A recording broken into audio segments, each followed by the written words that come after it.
네, 안녕하세요. 킥스클라우드 구독자 여러분, 주승입니다. 오늘은 신제품은 아니고요, 2018년도에 발매했던 제품을 준비를 했습니다. 바로 나이키와 슈프림이 콜라보한 줌 스트릭 스펙트럼 플러스 제품입니다. 많이들 보셨을 제품이에요. 제가 이 제품을 준비한 이유는 조금 이야기거리가 있기 때문에 준비를 했습니다. 어떤 이야기거리냐면요, 보통의 슈프림과 나이키가 콜라보레이션을 하면은 이렇게 베이스가 되는 신발이 있겠고요, 그리고 컬러웨이 제한, 아니면은 외형의 변형, 이런 식으로 세 가지 요소가 있는데, 이 제품 같은 경우는 기존에 있던 제품의 베이스, 컬러웨이, 디자인을 전부 다 그냥 있는 그대로 발매한 제품이라서 제가 얘기를 좀 하려고 합니다. 사실은 일반적으로 콜라보레이션에서는 잘 없는 일이기 때문에 조금 의아하기도 하고 재밌기도 해가지고 이 리뷰를 준비를 해봤는데요. 그러면은 줄여서 이하 스펙트럼에 대해서 조금 살펴보도록 하겠습니다. 일단은 이 신발 자체는 태생은 런닝화로 제작이 됐어요. 이 런닝화라고 하면은 뭐 일상적으로 우리가 신고 운동을 할 수 있는 신발, 아니면은 선수를 위해서 개발된 신발이 있을 텐데, 이 제품 같은 경우는 운동 선수를 위해서 디자인이 된 제품이었습니다. 처음 발매는 2003년에 발매를 했어요. 이 디자인으로 2003년에 발매를 했는데, 지금 이렇게 보시는 이 플레임 디자인 그대로 발매를 했었습니다. 정말 다른 점은 딱 두 개밖에 없어요. 컬러웨이나 디자인은 전부 다 같고요. 이 배로 부분에 이렇게 슈프림이라고 적혀있죠. 이 슈프림이라고 적혀있는 것이랑 이 뒤에 슈프림이 밀고 있는 월드 페이머스 슈프림이라는 이 로고, 이 두 가지 빼고는 전부 다 그냥 같은 신발을 내놨습니다. 그러면은 슈프림은 왜 이런 선택을 했냐? 지금부터 드리는 말씀은 그냥 제 내피셜이에요. 슈프림이 이런 생각을 했던 것 같아요. 당연히 나이키와 어느 정도 협의가 된 상황에서 이렇게 디자인을 그대로 발매를 했겠지만, 이런 생각을 좀 해봤을 것 같긴 해요. 기존에 있던 신발에 그냥 슈프림 로고 하나만 박아서 내보는 거야. 그래도 우리가 대박을 칠 수 있을까? 이런 아니란 생각으로 발매를 했다가, 슈프림과 나이키가 콜라보한 제품들이 엔간하면은 인기가 정말 많았던 것에 비하면은 이 신발은 그저 그런 인지도로 그냥 마무리를 하게 됩니다. 사실 이 신발이 발매할 때 2018년도 신발의 동향은 이랬어요. 그때까지의 국내외 신발 동향은 어글리 슈즈에 어느 정도 치중이 되어 있던 상황이었습니다. 이 신발 자체도 뭐 이렇게 이쁜 신발이라기보다는 어글리 슈즈 혹은 러닝화 슈즈의 그런 편향에 업혀갈 수 있는 신발이라고 생각을 했어요. 뭐 보시는 분들마다 생각이 다르시겠지만, 저는 이 신발이 그래도 나름 괜찮다고 생각을 해서 구매를 했고 되게 잘 신고 다녔어요. 왜냐면은 이 신발의 주 디자인이 제가 가지고 있는 동일 디자인의 플레임 프린팅이 된 제품들이랑 이렇게 매치업을 해가지고 신으려고 생각을 했기 때문에 저는 어느 정도 만족을 한 신발이었습니다. 뭐 이렇게 슈프림과 스래셔가 콜라보한 후드티도 있겠고요. 마찬가지로 이렇게 슈프림과 스래셔가 콜라보한 반팔티, 이런 것들이 있었기 때문에 저는 이 신발을 처음 구매할 때부터 목적이 있었어요.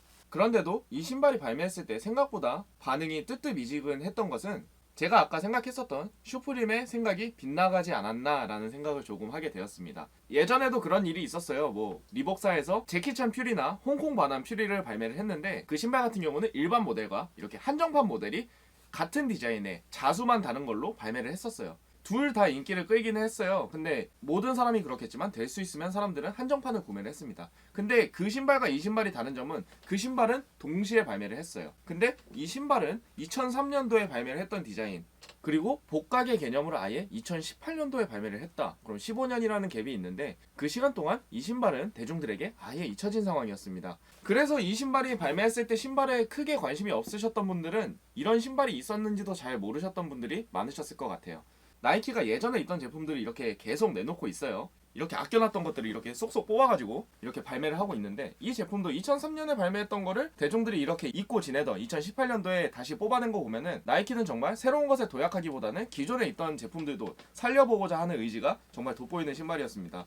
이 신발의 디자인을 맡은 사람은 스티븐 스미스라고 아주 유명한 디자이너예요. 뭐 나이키에서도 일을 했고, 리복에서도 디자인을 했고, 그리고 뭐 이지, 뉴발란스 할 거 없이 팅커 해필드까지는 아니지만 그 정도로 유명한 디자이너입니다. 그 사람이 대표적으로 디자인을 했던 신발이 리복의 퓨리고요. 그리고 이 신발도 그 사람이 디자인을 했는데, 스미스가 나이키 재팬 제품의 주 디자이너였어요. 그래서 이 신발은 일본의 운동선수를 위해서 디자인이 된 신발이라고 합니다. 서양의 운동선수 같은 경우는 서양인에 의해서 디자인이 된 신발들이 엄청 많았기 때문에, 뭐 일본이라고 하지만 일본인도 동양인이기 때문에 동양인의 발의 체형에 맞춰서 이렇게 신발이 디자인이 됐다고 볼 수 있겠네요. 그래서 제가 느낀 건데, 보통의 이렇게 런닝화를 신으면은 발 발볼이 되게 끼거든요. 저 같은 경우는 발볼이 되게 넓기 때문에 발볼이 되게 끼게 돼요. 근데 이 신발 같은 경우는 발볼이 전혀 낀다는 느낌이 들지 않았어요. 앞이 발볼이 되게 넓다는 거를 보면은 확실히 동양인을 위해서 디자인이 된 제품이 맞구나 라는 생각이 들게 되었습니다. 그 얘기를 듣고 나서. 그럼 제가 준비한 이미지를 보시면서 이 신발이 기존 신발이랑 어떻게 똑같은지 한번 보실게요. 지금 이 이미지를 보시면은 스펙트럼이다 라고 생각하시는 분들이 많을 거예요. 근데 이 제품은 오지 제품입니다. 그러니까 아무도 구분을 할 수 없는 이런 신발이 발매를 했고, 이 신발이 이렇게 발매를 한 거 보면은 기존에 있던 컬러웨이를 그대로 빼다 봤고 디자인의 외형이나 이런 것들도 전혀 변화를 주지 않았다는 것을 확인하실 수 있습니다. 다른 점들은 이렇게 배로 부분에 이렇게 슈프림이라고 적혀있는 부분이 다르죠. 그리고 이 뒤쪽을 보시면은 이렇게 한자가 적혀 있었어요. 아무래도 동양권이다 보니까 이렇게 한자를 박아 놓은 것 같은데, 이 한자가 싸울 전자인데, 그러니까 이 신발 신고 투쟁을 하고 싸우다라는 뜻으로 이렇게 집어넣은 것 같아요. 그러니까 한자적 의미랑 일본어적 의미랑 같은 의미더라고요. 제가 찾아보니까. 인솔 안쪽에는 아저씨가 이렇게 뜬금없이 이렇게 들어가 있죠. 여기서 보어맨 시리즈라는 게 뭐냐면요, 나이키의 공동 설립자인 빌 보어맨을 지칭을 하는 건데요. 이 빌 보어맨이 했던 말 중에 이런 말이 있어요. 신발은 세 가지가 되어야 합니다 라고 말을 했는데, 그 세 가지가 뭐냐면요, 그것은 가볍고 편안해야 하며 거리를 가야 한다 라는 말을 했다 그래요. 사실 이 사람이 50년대 후반에 육상 보조원을 했다 그래요. 육상 보조원을 하면서 그 당시에 쓰던 육상화는 밑창에 스파이크가 쇠로 돼 있고, 그리고 두꺼운 가죽으로 되어 있던 게 이 사람한테는 큰 불만이었다 그럽니다. 왜냐면 신발이 무거우니까 그만큼 기록이 안 나온다고 생각을 했던 것 같아요. 두꺼운 가죽을 면도하면서 온수수를 낮춰서 가볍게 만들어서 주자들이 이제 더 좋은 기록을 낼 수 있도록 이렇게 노력을 했다 그래요. 그러다가 보험에는 이제 필라이츠랑 이제 친구였는데, 이 사람이랑 같이 나이키의 전신인 블루리본 스포츠를 공동 설립을 했어요. 그 당시에는 이제 신발을 제작하는 게 아니라 기존에 있던 신발들을 유통하는 행위들을 했었는데, 그 당시에는 육상화로는 일본의 아식스 제품들이 정말 선풍적인 인기를 끌었다 그럽니다. 그러다가 보험에는 이제 신발을 계속 발명을 하게 되고, 그 대표작이 코르테즈예요. 정말 많은 분들이 알고 계시죠. 그리고 외형적으로 대표적인 작품은 와플창이라 그러죠. 와플창을 이 사람이 개발을 했다 그래요. 그만큼 이 보험에는 육상에 대한 애정이 정말 깊은 사람이었는데, 이 사람을 통해서 육상화나 이런 것들이 정말 많이 개발이 되고, 그 판도가 일본에서 미국으로 넘어올 수 있는 그 계기를 만들었다고 생각을 합니다. 그래서 육상화 중에서 이렇게 보험의 시리즈라 그래서 이 사람을 기념하는 시리즈를 이렇게 제작을 했던 것 같습니다. 이렇게 기존의 제품을 보면서 한번 비교를 해봤는데요. 그래도 이 신발에 대해서 잘 모르시는 분들이 계실 수 있으니까 이 신발의 디테일을 살펴보면서 같이 얘기를 해보도록 하겠습니다. 자, 이 제품인데요, 진짜 운동선수를 위해서 만들어서 그런지 정말 가벼운 제품이고 착화감도 상당히 뛰어난 제품이에요. 뒤에 보시면은 이렇게 줌 에어가 들어가 있는 제품이고요. 디자인은 되게 클래식해 보이지만 2000년도 초반에 나이키가 알파 프로젝트를 진행하면서 이렇게 거의 모든 제품들에 이렇게 줌 에어를 사용을 했었어요. 이 제품도 이렇게 안쪽에 줌 에어가 들어가 있어서 쿠셔닝도 어느 정도 보강이 되고 그런 제품입니다. 운동선수를 위해서 제작이 돼서 그런지 정말 가볍고요. 이렇게 뒤틀림이나 이런 것들도 정말 좋은 편이에요. 러닝을 하는 사람을 위해서 이렇게 잘 휘어지는 모습을 볼 수 있고요.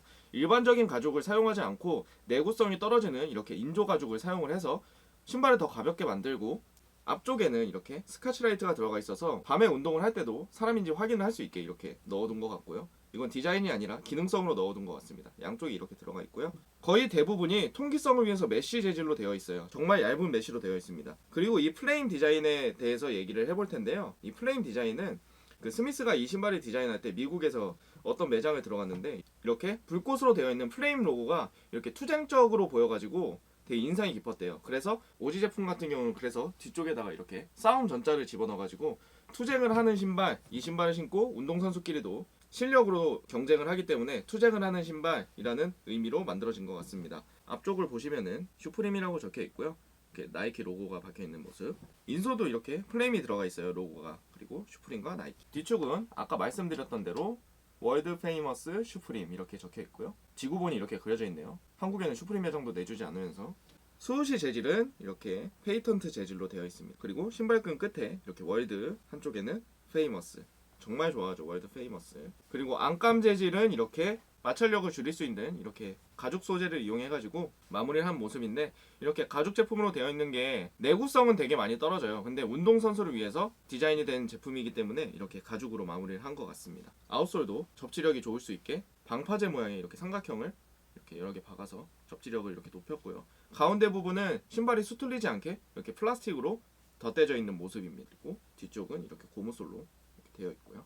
그리고 줌웨어가 이렇게 작용할 수 있게 갈라놔서 신발이 최대한 꺾일 수 있도록 디자인을 한 모습입니다. 자, 오늘 리뷰는 뭔가 여러분들이 허전하게 느끼셨을지도 모르겠어요. 근데 저는 이 신발이 뭐 엄청 대단한 신발이어서 리뷰를 한 게 아니라 슈프림과 나이키가 왜 이렇게 생각이 없이 콜라보를 했나 라는 생각이 들어서 이 신발을 준비를 했는데, 어떻게 따지고 보면은 그들만의 의도가 잘 녹아져 있는 신발이 아닌가라는 생각이 좀 들기도 해요. 매번 콜라보라고 하면은 강박관념이나 이런 색칠놀이, 그러다 보면 너무 난해해져 버리는 디자인, 이런 것들을 생각하지 않고 있는 그대로 본연의 디자인을 잘 살려서 사람들한테 어필을 해보겠다, 그렇게 생각한 슈프림과 나이키도 어느 정도 의미 부여를 하고 싶었던 게 아닐까라는 생각이 들기도 합니다. 이 제품이 발매한 이후로도 일반 스펙트럼 제품들이 몇 개가 발매를 했었는데 전부 다 인기를 끌지 못하고 이렇게 마무리가 되게 돼요, 2018년도에. 그래서 앞으로는 이 신발이 뭐 다시 나오게 될지는 모르겠어요. 저는 앞으로도 잘 신고 다니겠지만 나오게 될지는 잘 모르겠고, 그래도 마음에 드시는 분들은 이 신발이 아직까지는 뭐 매물가가 발매가에 비해서 높지 않기 때문에